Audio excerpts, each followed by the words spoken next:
Voilà, c'est dans le cadre de votre émission Évaluation. Pour aujourd'hui, on va évaluer quoi? On va parler de l'Union pour la défense des droits des consommateurs du Congo, IDECOM. C'est quoi IDECOM? Qu'est-ce qu'ils font concrètement en tant qu'association? Quel est le rapport justement, puisque nous parlons de droits des consommateurs? C'était quoi le rapport dans le cadre de droits des consommateurs? On va en tout cas s'éparpiller un tout petit peu autour de ces thèmes, mais également on va parler de la concurrence. Qu'est-ce qui doit être considéré comme concurrence, mais également quel contenu donner à ces termes. Nous revenons sur ces termes également, mesdames et messieurs. Pour cela, nous avons la bouche autorisée. Lui, c'est Chief Chipamba, il est président de cette association, l'Union pour la défense des droits des consommateurs du Congo, UDECOM, c'est comme ça. En effet, madame. Bonjour, monsieur Chief, et bonjour, merci d'avoir répondu à notre invitation. Je vous en prie, c'est un devoir pour moi. Voilà, Chief Chipamba, avant de nous parler de votre association et consorts, dites-nous d'abord, quels sont les droits fondamentaux du consommateur? En fait, merci pour la parole, madame. Merci de l'intérêt que vous manifestez à cette question. Et c'est pas à tort que vous avez choisi cette question parce qu'elle est essentielle. Elle est essentielle, je m'en vais en deux petits mots, vous en donnez l'économie. Et on parle de l'obésité aujourd'hui, auprès des adolescents et de moins de 15 ans. C'est par rapport à la qualité de ce qu'on mange. Okay? Dans cette ville, quand nous grandissions, nous, dans la ville de Kinshasa, il y avait des maladies qu'on ne retrouvait pas chez certaines personnes. N'est-ce pas? Notamment myome, kyste et autres. Mais allez-y évaluer le nombre de gens qui souffrent de kyste et autres. Allez-y évaluer le nombre de gens qui souffrent de cancer. Et les études ont démontré que la plupart de toutes ces maladies sont dues à la mauvaise qualité de ce qu'on mange. N'est-ce pas? Donc, donner maintenant un sens à la protection des consommateurs. Nous sommes une association non gouvernementale chargée de protéger les intérêts des consommateurs. C'est qui d'abord un consommateur? Avant de vous dire ce qu'on fait.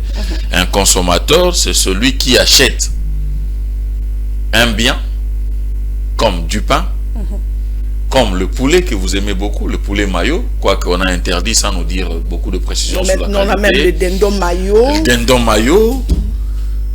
Ok? Vous achetez pour vous et pour votre maison.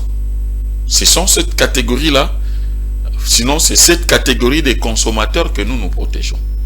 À la différence des consommateurs intermédiaires. Qui est un consommateur intermédiaire? C'est comme la télévision Ecofin. Qui achète pour l'exploitation de sa chaîne. C'est un consommateur intermédiaire. Pourquoi nous ne les protégeons pas? Parce que la télé est assez forte pour défendre ce droit. Les consommateurs qui nous intéressent, c'est un particulier qui achète un pain, qui achète du boudin, mais il rentre chez lui, il ne sait pas consommer ces produits-là. Et nous sommes là pour défendre ceux-là qui n'ont pas de voix. Vous le défendez comment? Puisque le droit fondamental, sur madame. Le papier, le marchandise acheté n'est ni échangé, ni... C'est une aberration, madame. C'est une aberration. Ce sont des incohérences, de malformations que l'État doit régler. Okay? L'État doit régler ces choses-là. Quand vous allez acheter un produit, le premier droit, c'est que le vendeur doit te communiquer ce produit-là. Il doit te dire, c'est du pain fabriqué avec telle farine. Le pain, pour sa fabrication, contient tel gramme de farine, telle quantité de levure, telle qualité de sucre. Le pain doit parler.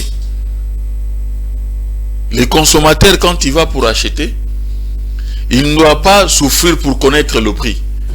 Demander, maman, oh, il ne doit pas souffrir.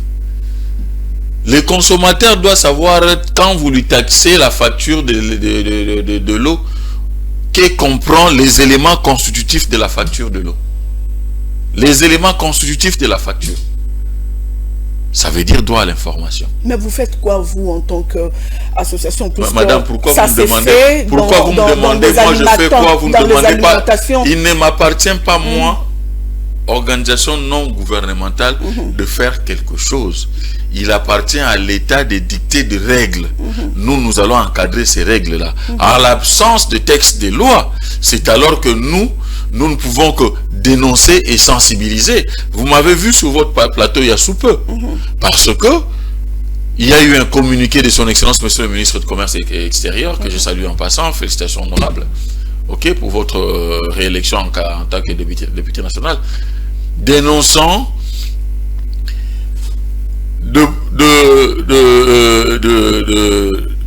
produits impropres à la consommation. Il a alerté l'OCC. L'OCC a instruit à ses directeurs centraux et provinciaux et chefs de poste pour censurer. N'est-ce pas? Et nous venons en appui. Nous disons à la population, ben voilà, il y a telle alerte qui est lancée. Vous vulgarisez. Nous sensibilisons.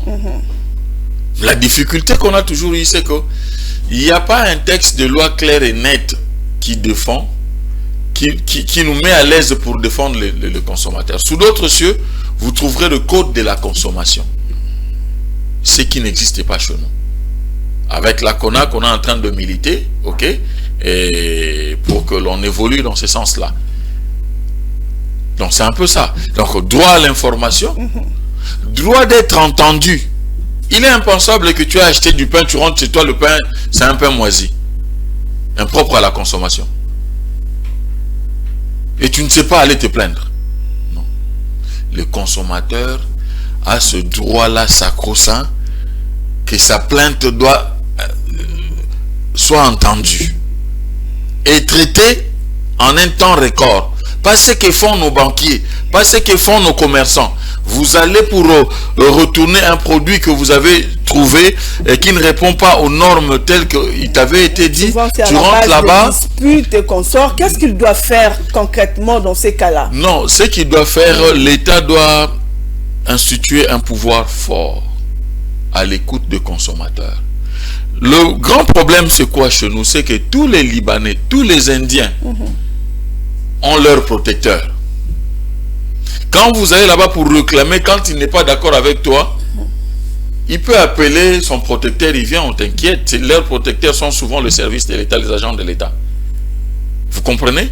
Alors l'État a besoin de faire les choses comme on fait en matière du travail. Un pouvoir fort en matière économique. Je me demande, quand il a été nommé vice-premier ministre en charge de l'économie, l'honorable Vital Kamerhe aujourd'hui, parce qu'il a, avec noblesse, il a démissionné de ses fonctions de ministre et il n'a pas voulu gérer les affaires courantes, n'est-ce pas? Et avait promis la mise en place et la prestation, la formation des inspecteurs du ministère de l'économie, qui ont entre autres pour mission de veiller à toutes ces choses. Mais très souvent, ils sont perdus. Ils sont perdus parce qu'ils sont absorbés par la richesse des opérateurs économiques. C'est là la difficulté. En soi, nous devons aller nous plaindre auprès de celui qui nous a mal vendu. Très souvent, on va se plaindre et tu n'as même plus ta facture.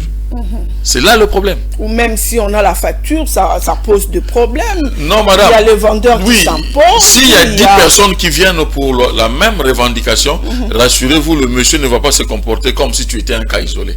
Ils le font parce que ils ont étudié la culture quinoise, sinon congolais, ils se disent n'est-ce pas? Et c'est tout ça que nous venons pour réveiller l'attention de la population.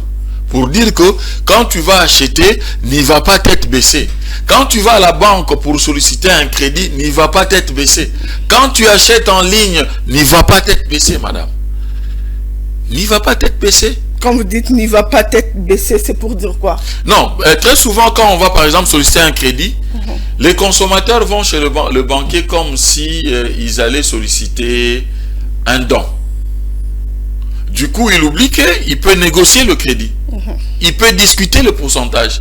Il peut discuter le délai de remboursement. Il peut discuter. Mais on y va souvent comme si il partait quémander à la banque et que la banque lui servait au nom de la charité. Or, il a le droit. C'est pas le cas, madame. C'est pas le cas. Le banquier, c'est un partenaire. Le commerçant, c'est un partenaire. Quand je ne suis pas satisfait de son produit, parce que les éléments qu'il m'a donnés sur le produit, je ne le retrouve pas quand je suis rentré, il doit réparer le préjudice. Il doit réparer le préjudice. Puisqu'il n'y a pas un cadre juridique formel, ok, qui le prévoit. Mais, constituons-nous en syndicat. Quand il y a 10 personnes qui vont pour réclamer, rassurez-vous, le commerçant va regarder 2 fois. Même s'il appelle du renfort pour vous inquiéter, en face de 10 personnes, il regarde 2 fois. Mais monsieur Chief, est-ce que la faute revient au commerçant? Puisque comment lui pas, lui également achète quelque part. Vous venez de dire tout à l'heure que il faut que sur l'emballage qu'on explique aux acheteurs ces produits est fait de quoi, Madame, c'est une obligation légale. Qui doit imposer ça? Madame, même pour le mariage, madame, achète quelque pour part. le mariage, c'est lui avec qui vous avez parlé sur la rue, qui vient t'épouser avant de verser la dot. Il demande à ce qu'on amène la femme à mon attend et bon, pour quand le commerçant va acheter, mais il a la même obligation, il impose la même obligation à celui. Oui. Il doit imposer la même obligation. Non, l'État, la norme est là. La norme est là. Nous, on est dans le besoin. L'État a dit, chez moi, quand tel produit veut entrer, il y a ça, ça, ça. Le produit entre. N'est-ce pas? L'État a déjà vérifié en amont. Si tu conserves mal ton produit devient avarié. Mais tu laisses ça sur le marché. L'État ne viendra que dans le cadre d'un contrôle pour saisir. Il y a déjà une vérification en amont. Mais toi, le consommateur, quand tu viens, tu lis. J'ai écrit tout récemment, je vais vous envoyer la lettre. J'ai écrit au ministre de l'économie. Malheureusement, nos administrations ne nous répondent pas, les associations. Je me demande pourquoi. C'est une question de culture. C'est parce que nous ne valons rien. C'est parce que nous ne sommes pas les ONG de droits citoyens. Mais le droit à la défense du consommateur, c'est un droit de l'homme comme tous les autres droits de l'homme. N'est-ce pas? J'ai écrit au ministre de l'économie pour lui dire, ben écoutez, c'est à temps et à contre-temps qu'on constate des ventes à solde dans des magasins. Est-ce que le ministre contrôle cette pratique-là? Il y a des conditions pour solder un produit. Est-ce que le ministre contrôle? Quels sont les mécanismes que le ministre de l'économie met en place pour contrôler? Mais ça fait plus de 2 semaines ou 3 que j'ai écrit. Voilà. Elle est très morte. Vous êtes le président de la défense de droit. De l'Union, madame. L'Union pour la défense de droits consommateurs. Le président de l'Union pour la défense. Je fais court en tout cas. Madame, quand vous faites ça, c'est un crime de lèse-majesté. Parce que demain, d'ailleurs, c'est la journée internationale des consommateurs. Vous êtes le président de l'Union pour la défense de droits de consommateurs. Monsieur Chief, dites-nous comment le droit protège justement les consommateurs. Vous avez fait également le droit. Comment le droit protège le consommateur? Pour que le droit protège le consommateur, il doit d'abord exister. Or, la difficulté que nous avons dans notre combat dans ce pays, c'est que les textes légaux à même de protéger les consommateurs sont lacunaires. Le droit n'a vraiment pas un texte clair en faveur des consommateurs. Les dispositions sont à prendre dans le code civil, sont à prendre un tout petit peu dans la loi de 2018 sur le prix, sont à prendre peut-être dans la loi sur le marché public, sont à prendre donc dans la loi sur la télécommunication, n'est-ce pas? Voilà, donc c'est un peu éparse. D'où notre combat. On a pris contact avec la CONAC, et auprès de qui nous avons déposé formellement notre projet de loi en matière de la protection du consommateur. Les droits pour protéger un consommateur, le droit doit exister. Quand le droit existe, le consommateur doit connaître également l'existence de cette loi. Quand il connaît l'existence de cette loi, lui-même sera d'abord le premier à veiller sur le respect de ce droit-là. Quand le droit n'est pas respecté, il va dénoncer. Donc la difficulté que nous avons, c'est que d'abord que la disposition n'existe pas. Le consommateur ignorant de ses droits, et il subit. Or, notre pays, madame, nous avons souscrit à l'EAC, Là, c'est par rapport au commerce. Nous sommes dans Comesa. Il y a l'aspect également protection de consommateurs. Nous sommes dans SADC. Il y a également des accords en matière économique. Nous sommes où c'est, il y a une autre quatrième organisation. Donc, en matière de la protection de consommateurs, je peux diviser notre pays par 4. Et nous subissons les influences de partout. Ok? Nous subissons les influences de partout. Dans les commerces, les autres viennent chez nous. Nous, en échange, nous donnons quoi? Nous donnons presque rien. Et le consommateur congolais, comment se sécurise-t-il? Comment il se sécurise? Monsieur Chief Chipamba, vous n'avez pas qu'à défendre le droit de consommateur. Qu'en est-il des obligations de ces consommateurs-là? Le consommateur n'a pas beaucoup d'obligations. En fait... Mais il en a quand même. Oui, laissez-moi évoluer, madame. Pourquoi je parle ainsi? Les consommateurs, c'est un co-contractant d'un commerçant. L'obligation pour lui, c'est de payer le prix. N'est-ce pas? Quand je viens chez vous, commerçant, quand je viens chez vous, vendeur de services, vous n'êtes pas moins commerçant. On se convient avec toi, Yango, que j'ai fait venir de me déplacer de X point à Y point pour tel montant. L'obligation pour moi, c'est de donner le prix. L'obligation pour le vendeur, c'est de me donner la chose que j'ai achetée dans les conditions qu'on s'est convenues. Or, très souvent, la clause que vous avez rappelée tantôt là, dans des magasins où on nous dit les marchandises vendues ne sont ni remises ni échangées. Mais dis, comment moi je viens chez toi, j'achète un micro. On s'est dit que c'est un micro de telle capacité qui peut faire ceci. Moi je vais utiliser le micro.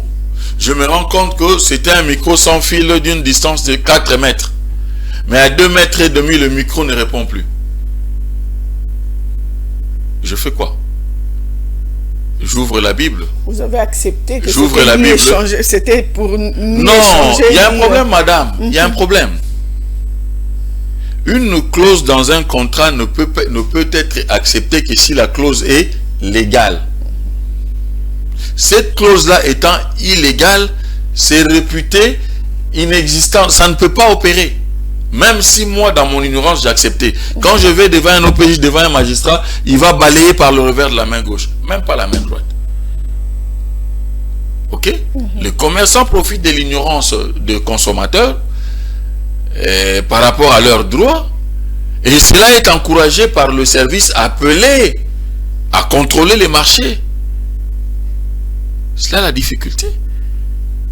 Donc, accepter cette clause-là dans le contrat, c'est violer le principe selon que le consommateur doit être entendu dans sa revendication et qu'on donne une suite rapide.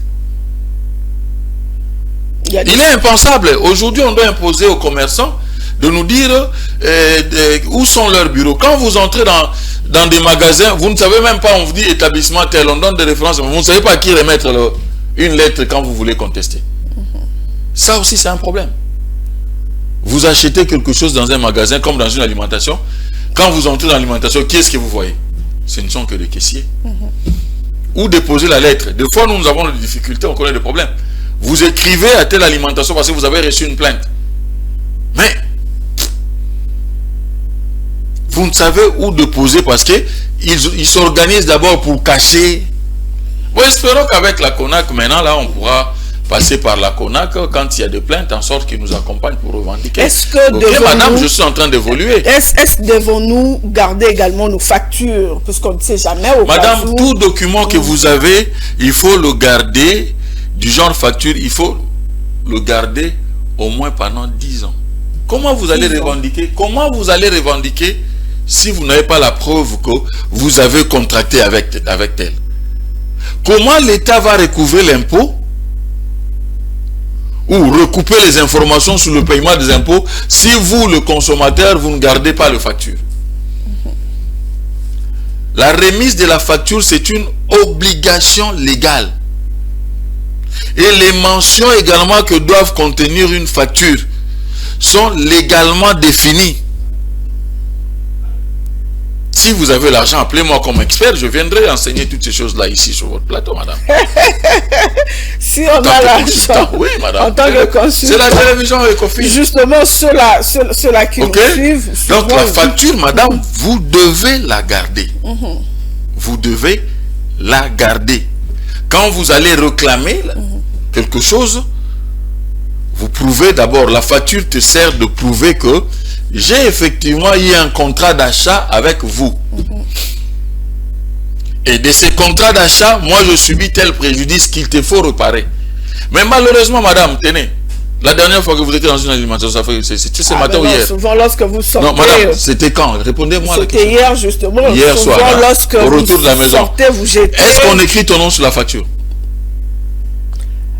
On ne tire pas trop attention. Hein, non, mais ce sont des détails. Je te le dis pour révéler un peu l'attitude de nous consommateurs congolais. Tu veux que le commerçant répare? Oui. Mais sur la facture, le document qui établit le lien entre toi et le commerçant, ton nom n'est pas là. Quand tu vas amener la facture pour dire, ben écoutez, moi je vais vous raconter une blague. J'achète quelque chose dans une alimentation, un plateau d'œufs.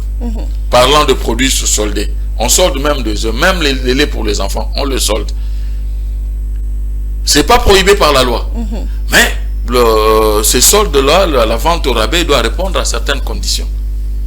Et le ministère de l'économie a ce pouvoir-là de veiller à ce que, solder pour un motif nini. Est-ce que vous pouvez nous parler de ces conditions-là? Parce que c'est important pour les consommateurs que nous suivons. Madame, il est interdit aux commerçants de vendre un produit à un prix inférieur à son prix normal. Ça, c'est le principe. Parce que quand vous vendez à un prix inférieur par rapport à son prix normal, vous dérangez les marchés. Vous fraudez dans la concurrence. N'est-ce pas? Par conséquent, quand vous voulez vendre à solde, soit parce que c'est un produit saisonnier, la saison arrive à terme, la marchandise risque de rester là, la loi vous permet de vendre à solde. Soit pour certains produits, vous voulez atteindre la date de péremption, vous pouvez solder. Mais vous ne devez pas le faire mutu proprio de vous-même. Ce que vous dites doit être vérifié par le pouvoir régulateur du marché. Malheureusement, hier, il n'y en avait pas. Aujourd'hui, il y a Konak qui est là. J'espère qu'ils seront à la hauteur de la mission. Ok? Ils doivent vérifier cela. Mais tenez, madame, depuis qu'on a commencé avec les soldes dans l'alimentation au mois de décembre, jusqu'aujourd'hui, le solde continue. Et madame, laissez-moi finir. Quand vous soldez un produit, vous devez nous dire, normalement, ce produit coûte autant. Quand j'ai rabaissé le prix, c'est maintenant à tel prix. Je ne peux pas entrer dans un magasin où on me dit solde. Il y a des boutiques où depuis le mois de décembre ou le mois de juillet, ils sont en solde jusqu'à aujourd'hui. Là, il y a un problème. Mais vous accompagnez les consommateurs, comment vous... Mais je suis en train de parler, madame. N'est-ce pas que vous aussi vous apprenez? Justement, nous apprenons au même titre que nous suivons. J'accompagne les consommateurs en leur prévenant que chaque fois qu'il y a solde, poser des questions. C'est ça, madame. Donc, le solde, je vous ai parlé de produits saisonniers, je vous ai parlé de cas... De produits qui avancent vers la péremption. Voilà. Il y a bien d'autres cas, limitativement définis par la loi. Mais tel que ça s'est fait là, c'est compliqué. C'est compliqué. Et les agents du ministère de l'économie ont pouvoir de venir vérifier tout ça. J'ai écrit au ministre, ça fait 3 semaines. Ça fait 3 semaines pour dénoncer. Ne serait-ce que dire, monsieur, merci, vous avez pris votre temps pour rédiger, vous avez pris du papier pour imprimer, vous avez mis de l'encre dans votre machine pour imprimer, vous avez pris un stylo pour signer, vous avez payé les transports pour venir nous déposer la lettre. Ne serait-ce que pour ça, acquérir réception, on n'acquiert jamais réception, madame. Mais je ne parle pas de mon éducation, je parle d'une prévision légale que je trouve qu'on ne respecte pas et il en va de la santé des consommateurs. Tu compte le nombre de dames qui ont des myomes. C'est devenu monnaie courante. Sur 10 filles, quand vous envoyez, s'il y en a 2 qui ne connaissent pas le problème de myomes, c'est extraordinaire. Personne ne se demande qu'est-ce qu'il y a, pourquoi on commence à tomber autant malade. S'il y a une industrie qui fonctionne bien dans notre pays aujourd'hui, c'est l'industrie de la mort. Regardez combien les cimetières se remplissent.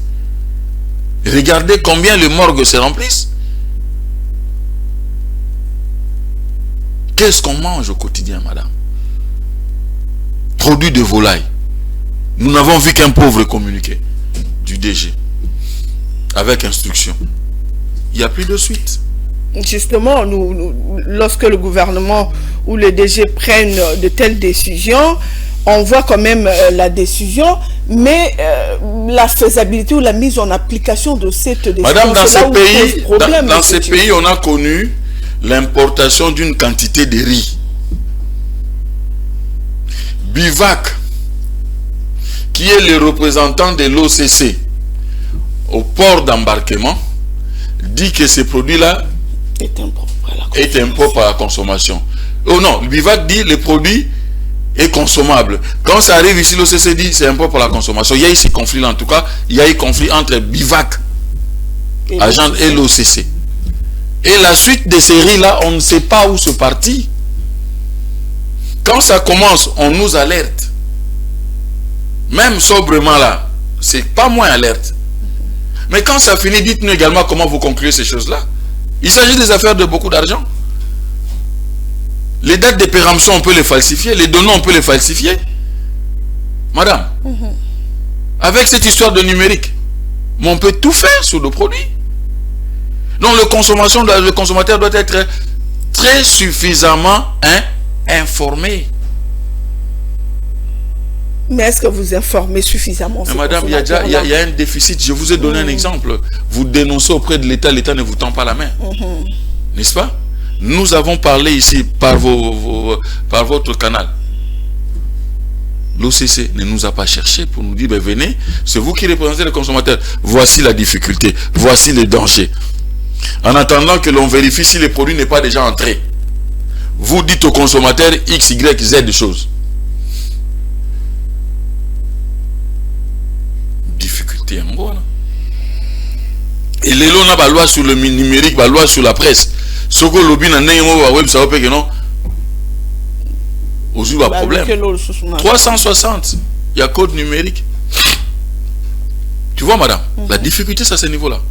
En principe, l'on doit nous associer. L'on doit nous associer. Qui ne se plaint pas dans ces pays, Maramba communica, Maramba téléphone et un méga, qui ne se plaint pas?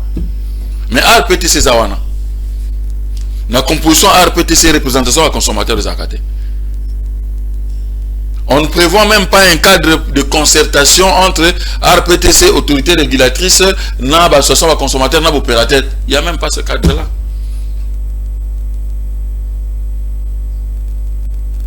Aujourd'hui, on parle de finances numériques. Dans des banques, on veut que même les plus pauvres, les plus démunis, accèdent à un service bancaire facilement. Mais regarde quels sont les traitements qu'on nous donne dans la banque sur Turquie. Combien les banques, ça est bella la banque. Il y a que n'engi vandi wana, vous avez un compte kuna au kufi poba na yo, bande kona yo, succession na yo, et quand en possession un bon wana banque au bêta une année. On a le droit garanti au consommateur, le droit fondamental au consommateur. La plainte d'un consommateur doit être traitée en un temps record.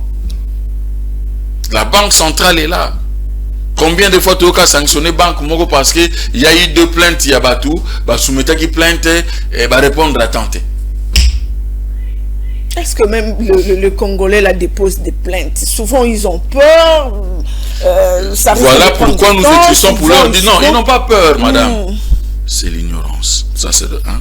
De 2, la peur, c'est notamment par rapport à Makambo Toye. Imaginez là, un fonctionnaire, je salue tout ce qui s'est fait pour relever le niveau de la banque sociale. Fonctionnaire, avec la plainte na banque à papa. Tu sais comment on nous regarde dans la banque? Bataka montre lati, sapato lati, nengo yeli et le belno français. Comme si banque ezaka ba français. Ce courrier délaissé, on te parlera avec négligence. Pourtant, il n'y a pas un grand consommateur et un moins consommateur. C'est tout ça. Alors, il faut inculquer aux gens qu'ils ont des droits et des obligations. Ils peuvent taper du poing sur la table. Tu comprends? Donc, ce sont ces deux éléments-là.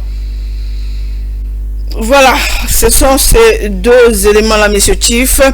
Dernièrement, vous avez vu, je ne sais pas si on doit en parler ou pas, dernièrement, vous avez vu prendre part vous en parlez déjà, aux travaux de validation de l'état de lieu du programme triennal de renforcement de la concurrence de la protection de consommateurs entre la RDC et la conférence de Nations Unies pour le commerce et le développement organisée par CONAC. Donc, dites-nous un peu, il s'agissait de quoi dans Madame, cette réunion? je suis venu à cette activité-là le 3e jour. Or, il y a eu 2 jours d'intérieur. 2 jours avant. Je l'ai su parce que un collègue m'a fait savoir qu'il y avait activité. Comme il s'agit d'un combat de consommateurs, je m'étais levé et je suis parti. L'invitation ne nous était déjà pas parvenue. Vous qui voulez nous charger, qu'est-ce qu'on fait? Quand on discute des grandes questions comme celle-là, je ne suis venu que le 3e jour. N'est-ce pas? C'est ce que vous avez dit là. La conférence des Nations Unies pour le développement. Donc on avec les experts, madame, avec les experts, ils sont venus pour essayer de renforcer, relever le niveau de la CONAC par rapport au projet de loi en place orienté sur des éléments essentiels qui doivent comporter des lois, n'est-ce pas? Ils sont venus par rapport à ça. Ils ont fait du bon travail d'après le rapport qui m'a été fait. En fait, quand je cherchais à avoir l'information, ils ont fait du bon travail. C'est suite à cela que nous nous sommes rapprochés davantage avec la CONAC. Donc c'est la première fois où nous sommes assis avec une institution de l'État. Mais on vous a vu quand même donner une interview à Ecofin Télévision où vous disiez que vous allez mettre en pratique les résolutions sorties de cette réunion. Les résolutions, c'est ce que je t'ai dit. Ça ne m'empêche pas de vous dire que je n'étais pas là. Quand un enfant n'était pas en classe pour une raison ou une autre, c'est pour autant dire que la matière qui a été traitée ce jour-là, il ne va pas connaître. J'ai connu ce qui s'est dit par des échanges, par des discussions. Quand je me suis rapproché d'eux, j'ai écouté, j'ai parlé avec les experts, on s'est échangé les coordonnées. D'ailleurs, à la suite de cette rencontre-là, UDECOM, au nom des associations consuméristes, au nom du réseau. Parce que nous avons mis en place aujourd'hui un réseau intégré des organisations de consommateurs. On ne partirait plus en solo. Nous allons partir dans mon pic pour nos revendications. Donc vous avez créé une synergie. Une synergie pour que notre voix soit davantage entendue. Nous avons déposé notre projet de loi auprès du CONAC. Nous avons ce projet de loi depuis plus de 10 ans. Personne ne cherche à le porter. Et vous pensez qu'avec cette synergie, vous serez beaucoup plus mieux écouté? Madame, nous sommes en train de tenter comme toutes les évolutions scientifiques, madame, n'est-ce pas? Chacun évolue dans son petit coin. On sent que les résultats n'est pas celui-là escompté. On s'est dit, unissons-nous, peut-être que nous serons davantage percutants. Nous sommes unis. Nous avançons. On a besoin de votre encadrement. On a besoin de vos conseils par rapport à cette unité pour mieux vous défendre. Voilà, parlons de la concurrence. Mais madame, il y a la CONAC qui gère la concurrence. Justement, parce que la CONAC gère la concurrence. Pourquoi je veux soulever cette question? Parce que vous en connaissez également quelque chose. Vous êtes dans le droit de consommateur. La concurrence également fait partie de fléaux ou qui dérange tant soit peu, en tout cas, ces consommateurs-là aujourd'hui. Congolais et consorts, monsieur Chief, aujourd'hui, si on vous demandait de donner un contenu à ces termes et la concurrence. La concurrence, c'est une compétition entre deux opérateurs économiques, ok, et qui sont placés dans les mêmes conditions, ok, dans la conquête de la clientèle. La finalité de la concurrence, c'est d'avoir plus de clients, n'est-ce pas? Vendre plus que l'autre. Et ces clients-là ne sont que des consommateurs que nous défendons. Quand est-ce qu'elle devient justement déloyale ou saine? Non, quand vous violez les règles de la concurrence. la concurrence, elle est saine quand vous la faites dans le respect de normes. Quand vous la faites en considération des droits des autres. Quand vous essayez de frauder pour obtenir plus de clients, vous pouvez frauder, je vous ai donné l'exemple de solde. Vous prétextez solder, or c'est une façon d'attirer. Vous allez dans le grand magasin ici, personne n'en parle, mais vous voulez bien entrer dans ces grands magasins-là, des ventes d'habillement. Vous entrez, on vous dit solde 50%, 70%. Quand vous y entrez, on vous dit non.